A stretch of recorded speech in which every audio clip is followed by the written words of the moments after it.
सोहिला जी, मुकेश जी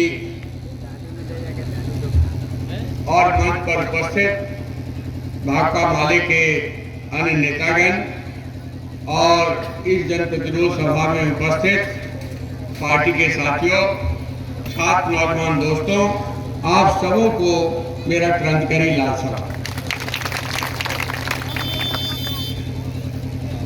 सर्वेश्वर दयाल सक्सेना की एक कविता है। सर्वेश्वर दयाल सक्सेना भारत के बड़े कवि रहे हैं। उनकी एक कविता है, भेड़िया गुर्राता है तुम मसाल जलाओ। भेड़िया गुर्राता है कि तुम मसाल जलाओ। जैसे अभी अमर जी ने कहा कि तमाम रोगों का एक इलाज है कि गांव के गरीबों के हाथ में लाठी हुआ करके हम प्रतिरोध करेंगे, हम प्रतिरोध की ताकत को खड़ा करेंगे।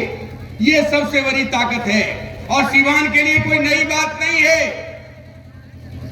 पूरे संपूर्ण बिहार में भोजपुर से लेकर के सीवान तक एक जन प्रतिरोध की ताकत के जरिए दलित, गरीब, मजदूर, मजलूम महिलाओं को खड़ा करने के जरिए हमने बिहार में सामंती किला को ध्वस्त किया है। सामंती किला को हम फिर आगे नहीं बढ़ने देंगे। भारतीय जनता पार्टी दूध पिला करके, भारतीय जनता पार्टी कोई बूटी खिला करके, उधार के नेताओं को ले आकर के सीवान में माले को घेरने की कोशिश कर रहे हैं। सब उधार का नेता है। अब उधार के नेताओं के जरिए माले को घेरने की कोशिश हो रही है। अरे नड्डा साहब तो घेर नहीं पाए, अमित शाह तो घेर नहीं पाए। इन छुटभैया नेताओं के जरिए भाकपा माले डरने वाला नहीं है और इन ताकतों का हम मुंह तोड़ जवाब देंगे। आपको याद होगा 2020 में विधानसभा का चुनाव हो रहा था। 2020 के विधानसभा चुनाव में दक्षिण बिहार में इन्होंने माहौल बना दिया कि भाकपा माले ने तेजस्वी को किडनैप कर लिया है। भाकपा माले ने सीवान के इलाके में, भोजपुर के इलाके में फिर से वो पुराना आंदोलन को तेज करेगा और लालू जी उन लोगों को प्रश्रय दे हुआ किया। पूरे सराबाद अंचल में चले जाइए, दक्षिण बिहार में चले जाइए, 71 सीट में 50 सीटों पर महागठबंधन जीत गया और भारतीय जनता पार्टी और जदयू के गठबंधन को करारी शिकस्त मिला। आपके सीवान में भी देखिए, सीवान में 8 सीट में 2 ही सीट मिला उधर ना, 8 सीट में 2 ही सीट उनको मिला। 6 सीट पर महागठबंधन जीता। तो ये जो लाल झंडा की ताकत है, गरीबों के संघर्ष की ताकत है, दलित, गरीब, मजदूर, किसानों के आंदोलन का जो इतिहास है, ये यदि एक बड़ी एकता का निर्माण कर लेगा तो भारतीय जनता पार्टी को सावन से भगाएंगे। सावन में उसको कहीं जगह नहीं मिलेगी। ये आप में ताकत है। ये बात मैं इसलिए भी कहता हूं, गरीबों का आंदोलन चल रहा था संपूर्ण देश में। 5 गारंटी आंदोलन की बात खेत मजदूर सभा के जरिए हो रहा था। क्या बात हम मांग रहे हैं? हम मांग रहे हैं कि हम इस देश के नागरिक हैं। हमारी ही मेहनत से, हमारी ही मजदूरी से, हमारी ही सेवा से ये राजपथ चल रहा है। महिलाएं काम नहीं करे तो खेती बाड़ी नहीं होगा। शहर में महिला लोग यदि बाबू साहब लोगों के यहाँ काम करना बंद कर दे तो उनका किचन बंद हो जाएगा, घर का साफ सफाई बंद हो जाएगा, शहर का साफ सफाई बंद हो जाएगा और ड्राइवर यदि गाड़ी चलाना बंद कर दे तो घर से निकलना बंद हो जाएगा। उन गरीबों के लिए 5 गारंटी आंदोलन की बात हम कर रहे थे कि जो लोग जहां बसा हुआ है उसका सर्वे करो, उसको बांस का जमीन दो, पक्का मकान दो, बिजली दो, पानी दो, पढ़ाई लिखाई का इंतजाम करो, बूढ़े बूढ़ियों को कम से कम 3,000 रुपया पेंशन दो। मनरेगा में मोदी ने महालूट मचाया है। अरे 200 रुपया में कहीं मजदूर मिलेगा मिट्टी काटने वाला? 200 रुपया में आपके सीवान में 228 रुपया में कोई मजदूर मिलेगा जो मिट्टी काट करके मिट्टी ढोएगा? ये नाइंसाफी हिंदुस्तान के प्रधानमंत्री मोदी ने किया है। गरीबों का मजदूरी काटो, गरीबों की मजदूरी चुराओ और अंबानी अडानी का मुनाफा बढ़ाओ। ये जो राजनीति देश में चल रही है, इसके खिलाफ 5 को कार्यक्रम था और उस कार्यक्रम में अमरजीत कुशवाहा संबोधित कर रहे थे सभा को। उन्होंने कहा कि सीओ साहब, गरीबों के हक अधिकार से खेलना बंद करिए। मालिक आप नहीं हो। मैं इस मन से कह रहा हूं कि ये जितने लोग हैं, चाहे डीएम हो, एसपी हो, बीडीओ हो, सीओ हो, थाना प्रभारी हो, they all are public servant. ये जनता के नौकर हैं, ये मालिक नहीं है। हम बार बार बोलेंगे, सीओ साहब आप मालिक नहीं हो, बीडीओ साहब आप मालिक नहीं हो, थाना प्रभारी महोदय आप मालिक नहीं हो। हमारे ही पैसा से आपको तनख्वाह मिलता है, आपको नौकरी दी गई है लोगों को मदद पहुंचाने के लिए, लोगों का सेवा करने के लिए, और आप मालिक बन जा रहे हो। तो मालिकगिरी के खिलाफ इतिहास में विरोध हुआ है और मालिकगिरी समाप्त हुआ है। जिनको इतिहास की जानकारी नहीं है वो इतिहास की जानकारी ले लें। भारत में आजादी का पहला जंग 1857 में जब शुरू हुआ था, गरीब मजदूर किसान इकट्ठा होकर के बहादुर शाह जफर के नेतृत्व में एक बड़ा मोर्चा बना था अंग्रेजों को भगाने का। वो आंदोलन जब तेज हुआ था, बाबू कुंवर सिंह उस आंदोलन की अगुवाई कर रहे थे, बहादुर शाह जफर अगुवाई कर रहे थे। लेकिन उस आंदोलन में अंग्रेजों का दलाली कौन कर रहा था?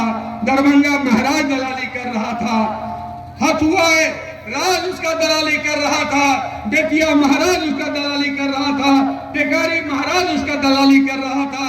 ये इतिहास का पन्ना में दर्ज है, इसको कहां छुपाओगे? और फिर आजादी के बाद आंदोलन तेज हुआ, साधारण सरस्वती के नेतृत्व में, राहुल संकीर्तन के नेतृत्व में, राम वृक्ष बेनीपुरी जी के नेतृत्व में, लाल झंडा के नेतृत्व में एक बड़ा आंदोलन तेज हुआ कि जमींदारी नहीं चलेगी, जमींदारी का खात्मा होके रहेगा, धन और धरती बढ़ के रहेगी। ये बड़ा आंदोलन तेज हुआ और जमींदारी उन्मूलन कानून जब विधानसभा में आया, लोकसभा में जब चर्चा शुरू हुई, तो जमींदारों ने एक अलग पार्टी बना लिया, स्वतंत्र पार्टी बना लिया। राजा रामगढ़ का राजा, दरभंगा का महाराज, ये बेतिया राज, ये हथुआ राज, ये डुमरांव एस्टेट, सारे जमींदारों ने मिलकर के एक अलग पार्टी बनाई थी, स्वतंत्र पार्टी बनाया था कि जमींदारी उन्मूलन नहीं होने देंगे। लेकिन गरीबों के आंदोलन ने, मजदूरों के आंदोलन ने, लाल झंडा के आंदोलन ने जमींदारी को समाप्त कराया और लैंड राइट्स को सुरक्षित कराया। आज जितनी जमीन, सब जमीन का मालिक जो जमींदार होता था, सभी जमीन का मालिक तो हथुआ राज था, सभी जमीन का मालिक बेतिया महाराज था, सभी जमीन का मालिक दरभंगा महाराज था।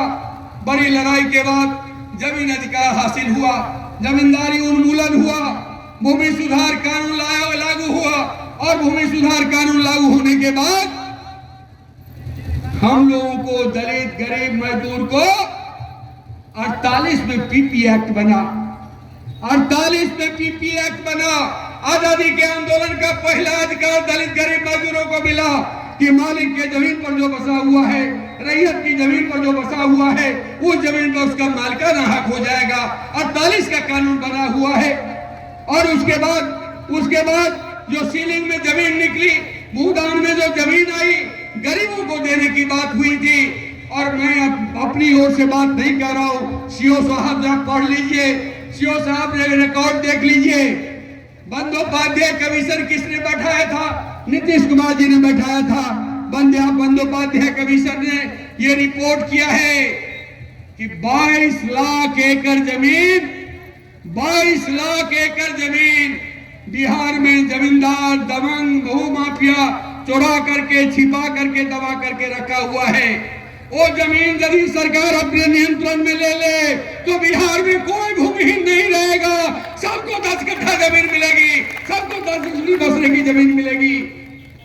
ये बात है, संघर्ष इस बात की है। और ऐसे लोग, बंदर की तरह उछलने वाले लोग, इतिहास को ये जगह नहीं होती है। इतिहास में इतिहास मिल करके आगे बढ़ता है। प्रगति की ताकतें इकट्ठा होकर के एक दिशा में आगे बढ़ती है और तब इतिहास में बड़ा बदलाव होता है। इतिहास के पन्नों में बाबू कुंवर सिंह हैं, इतिहास के पन्नों में साधारण सरस्वती हैं, राहुल शंकर जैन हैं, राम वृक्ष बेनीपुरी हैं, बाबा नागार्जुन हैं, भोगेंद्र झा हैं, इंद्रदीप सिन्हा हैं, चंद्रशेखर बाबू हैं। लेकिन इतिहास के पन्नों में बेलशी कांड करने वालों के लिए जगह नहीं है। इतिहास के पन्नों में रणवीर सेना बनाने वालों के लिए कोई जगह नहीं है। इतिहास के कूड़ेदान में उनको फेंक दिया गया है। यह इतिहास है। इस इतिहास को जानना पड़ेगा, इतिहास को समझना पड़ेगा और इतिहास को बदलने के लिए भी हमको एक बड़ी लड़ाई लड़नी होगी। हम जो बात कहना चाहते हैं, इस बात को समझिए। मैं तो यहाँ के नौजवानों को धन्यवाद देना चाहूंगा कि अमरजीत कुशवाहा के बयान को लेकर के पूरे बिहार में मोबाइल युद्ध शुरू हो गया, यूट्यूब पर युद्ध शुरू हो गया। शुरुआती दौर में उन लोगों ने बड़ा माहौल बनाया और जब इधर से नौजवान लोग डट गए, इधर से भी लोग, सामाजिक न्याय के ताकत के लोग अड़ गए, तो मोबाइल युद्ध में भी आप जीत हासिल किए हैं। हम आपको सलाम करते हैं।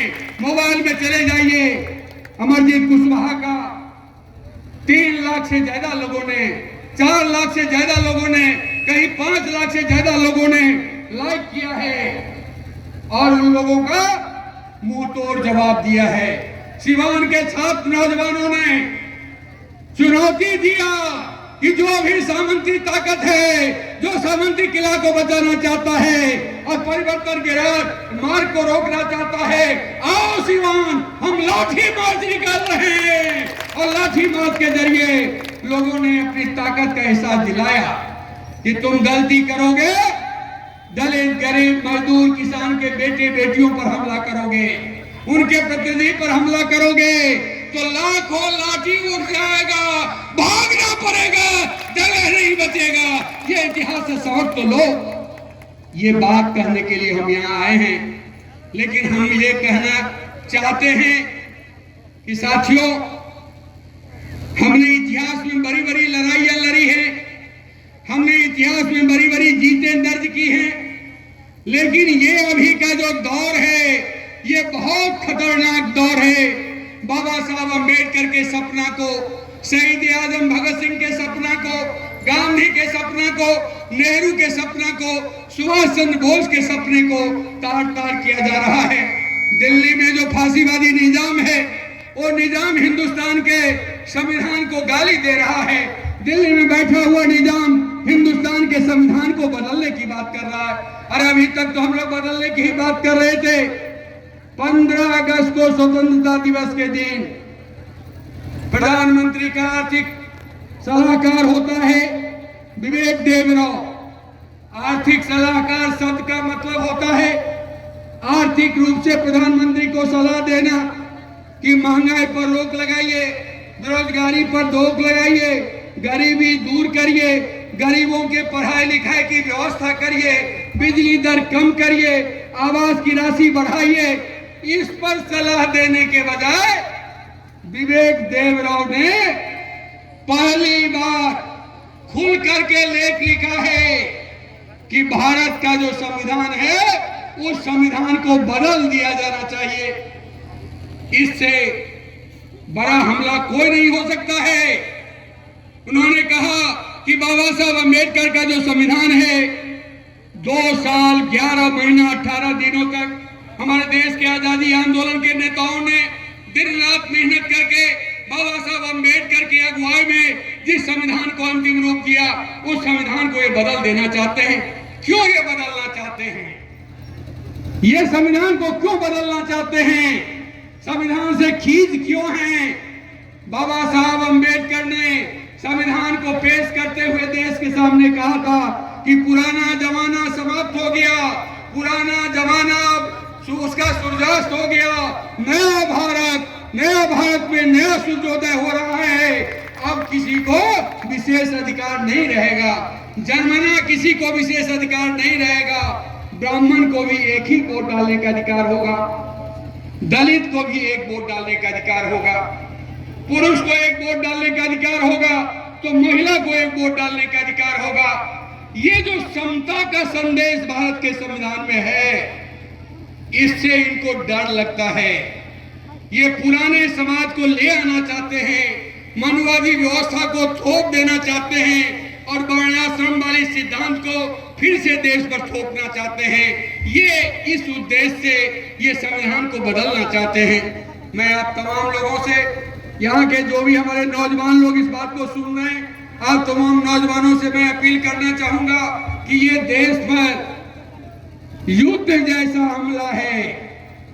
ये देश के विचारों पर, आइडिया ऑफ इंडिया पर, भारत के लोकतंत्र पर, भारत के संवैधानिक व्यवस्था पर मोदी सरकार ने युद्ध थोप दिया है। और ये युद्ध हर महिला के खिलाफ है, ये युद्ध हर दलित के खिलाफ है, ये युद्ध हर पिछड़ा के खिलाफ है, ये युद्ध हर वंचित समाज के खिलाफ है, ये युद्ध भारत के भूगोल के खिलाफ है। भारत का भूगोल बनाए रखने के लिए भारत का संविधान बना है। भूगोल से खिलवाड़ करोगे तो मणिपुर को तुम जलाओगे, भूगोल से खिलवाड़ करोगे तो जम्मू कश्मीर में लहरें उठेंगी, भूगोल से खिलवाड़ करोगे तो कल नागालैंड हमारे देश से निकल जाएगा। ये भारत का संविधान है। इसलिए संविधान को बचाने के लिए पूरी एक बड़ी एकता का निर्माण करना है। मोर्चा बनावा बरियार कि शुरू भले बड़का लड़ैया हो, विजेंद्र अनिल की जो गीत है, मुझे लगता है आज के दौर में बहुत ही एक बड़ी एकता की जरूरत है, बड़े आंदोलन की जरूरत है। और दिल्ली के गद्दी से आरएसएस भाजपाइयों को भगाने की जरूरत है। तभी हम सुरक्षित रहेंगे, तभी हमारा देश सुरक्षित रहेगा और तभी हम गरीब दलित वंचित समाज का अधिकार सुरक्षित रहेगा। ये एक बड़ा हमला है।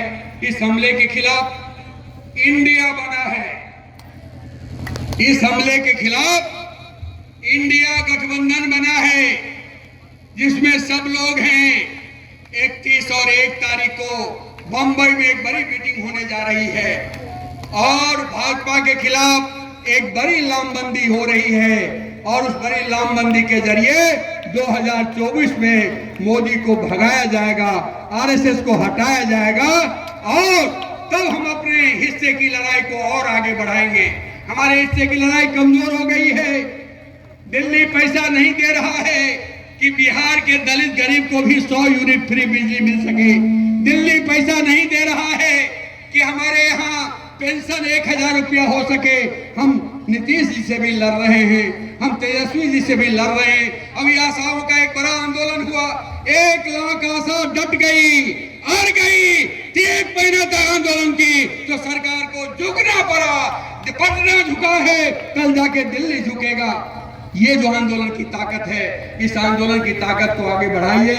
महिलाओं का आने वाला सदी, मैं मानता हूं आने वाला दशक महिलाओं का दशक होने वाला है। हिंदुस्तान में परिवर्तन का गाथा, बदलाव का गाथा हर घर में महिलाएं लिख रही हैं, हमारी बेटियां लिख रही हैं, हमारा बेटा लिख रहा है। गरीब परिवार के बच्चे, दलित परिवार के बच्चे, पढ़ने की एक भूख पैदा हुई है, एक ललक पैदा हुई है और दलित गरीब मजदूर परिवार अखिलेश समाज के लोग आगे बढ़ करके आ रहे हैं और ज्ञान के क्षेत्र में भी अपनी जगह बना रहे हैं। और इसीलिए ये शिक्षा का निजीकरण कर रहे हैं। न रहेगा बांस, न बजेगी बांसुरी। दलित गरीब मजदूर परिवार का बच्चा कैसे पढ़ेगा? जब 1 करोड़ में डॉक्टर बनेगा, 50 लाख में इंजीनियर बनेगा, 20 लाख में बीएड बनेगा, कैसे दलित गरीब मजदूर परिवार का बेटा बेटी पढ़ाई करेगा? तो ये एक बड़ा हमला है और ये मनुवादी प्रोजेक्ट का, भाजपा आरएसएस का, अंबानी अडानी के प्रोजेक्ट का बड़ा हिस्सा है। इसलिए उस गिरोह को सत्ता से बाहर करना है। 2 आदमी देश को बेचने में लगा हुआ है और 2 आदमी देश को खरीदने में लगा हुआ है। और ये चारों को चारों कौन है, कहां से है? हम बोलेंगे तो केस हो जाएगा। आप लोग बोलिए कहां का है, कहां का है? जोर से बोलिए। सब गुजरात का है। बैंक लूट करके भाग गया, लाखों करोड़ रुपया state bank, Punjab national bank, Canara bank, कौन बैंक, एक्सिस बैंक, सब बैंक का पैसा लूट करके भाग गया, विदेश चला गया। उसके डांड में रस्सा बांध करके भारत लाने की कोशिश मोदी जी नहीं कर रहे हैं, क्योंकि उसमें से अधिकांश लोग मोदीए हैं और गुजराते के हैं। अब मेहुल भाई चौकसी मेरा शब्द नहीं है, हिंदुस्तान के प्रधानमंत्री का शब्द है। मैं एक गोष्ठी को सुन रहा था, प्रधानमंत्री बोल रहे थे और उन्होंने कहा था कि हमारे मेहुल भाई चौकसी सब बात आसानी से समझते हैं। वही मेहुल भाई चौकसी लाखों करोड़ रुपया लेकर के भाग गए हैं। विजय माल्या भाग गया है, कौन मोदी भाग गया है, उस पर कोई कार्रवाई नहीं होगा। गरीब मजदूर पर यदि 50,000 का लोन हो जाएगा, 1 लाख का लोन हो जाएगा, तो भैंस खोलने आ जाएगा, गाय खोलने आ जाएगा, पकड़ करके डांड में रस्सा बांध करके थाना ले जाएगा। ये जो मोदी का राज है, इस राज को बदलना है। मजदूर किसानों का राज, जो कभी लोहिया का सपना था, कमरेड विनोद मिश्रा का सपना था, चारों महिंद्रार का सपना था, जयप्रकाश का सपना था, कर्पूरी जी का सपना था, उस सपनों का हिंदुस्तान बनाना है। और उस सपने के हिंदुस्तान को बनाने के लिए, उसको बचाने के लिए सबसे पहले मोदी को भगाना होगा। भाजपा आरएसएस को 2024 में दिल्ली से भगाना होगा। भगाइएगा ना? महिला साथी लोग बोलिए, महिला साथी लोग बोलिए, आप लोगों की बड़ी भूमिका है। वो कनखुकवा पार्टी है, काने काने प्रचार करता है, तो उसके कनखुकवा पार्टी का जवाब महिला ही दे सकती है कि कान बंद रखो। भाजपा नेताओं का भाषण धिया पुता को नहीं समझाओ, नहीं पढ़ो, आपका बेटा पढ़ना लिखना बंद कर देगा। भाजपा नेताओं का भाषण सुनेगा, भाजपा नेताओं के जुलूस में जाएगा, वो कलसा जुलूस में जाएगा तो पढ़ाई लिखाई के जगह वो कहिए लाठी लेके घूमेगा, तलवार लेकर घूमेगा और माथा पर पट्टी बांध करके वो दंगा करवाएगा। संपूर्ण समाज को विनष्ट कर देगा, संपूर्ण देश को विनष्ट कर देगा। और निर्माण की ताकत नहीं, विध्वंस की ताकत है। इसलिए मिल करके एक बड़ी लड़ाई लड़िए। हम अंत में एक ही बात कहना चाहेंगे, जो हमारे आंदोलन की जमीन रहा है कि हम जमीन के सवाल पर, वाजिब हक के सवाल पर, मजदूरी के सवाल पर, पेंशन के सवाल पर, बिजली के सवाल पर, पीने के पानी के सवाल पर हमारी लड़ाई जारी है और इस लड़ाई को आगे बढ़ाएंगे। एक बात बोलिए, अरे जिस जमीन पर हम बसे हैं वो जमीन हमारी है। अरे जिस जमीन पर हम बसे हैं वो जमीन हमारी है। अरे जिस जमीन पर हम बसे हैं वो जमीन हमारी अरे जो जमीन सरकारी है वो जमीन हमारी है। जमीन सरकारी है, वो जमीन हमारी है। जमीन सरकारी है, वो जमीन हमारी है। उन गरीबों को पक्का मकान देना होगा, देना होगा, देना होगा, प्रधानमंत्री आवास योजना की राशि 5 लाख करना होगा, करना होगा, करना होगा, बिल माफ करना होगा, करना होगा, करना होगा, बिल माफ करना होगा, करना होगा, करना होगा, पेंशन देना होगा, देना होगा, देना होगा, पेंशन देना होगा, देना होगा, देना होगा। भ्रष्टाचार के खिलाफ, लुटेरे राज के खिलाफ धब्बा बोल आंदोलन तेज करो, तेज करो, तेज करो, लुटेरे राज के खिलाफ धावा बोल आंदोलन तेज करो, तेज करो, तेज करो, अरे मोदी सरकार के खिलाफ हल्ला बोल आंदोलन तेज करो, तेज करो, तेज मोदी करो, सरकार के खिलाफ हल्ला बोल आंदोलन तेज करो, तेज करो, तेज करो, ताकतों के खिलाफ एकता जनता विरोध तेज करो, तेज करो, तेज करो, ताकतों के खिलाफ एकता व जन प्रतिरोध तेज करो। तेज करो, तेज करो। जिंदाबाद जिंदाबाद, जिंदाबाद, माले जिंदाबाद जिंदाबाद, जिंदाबाद।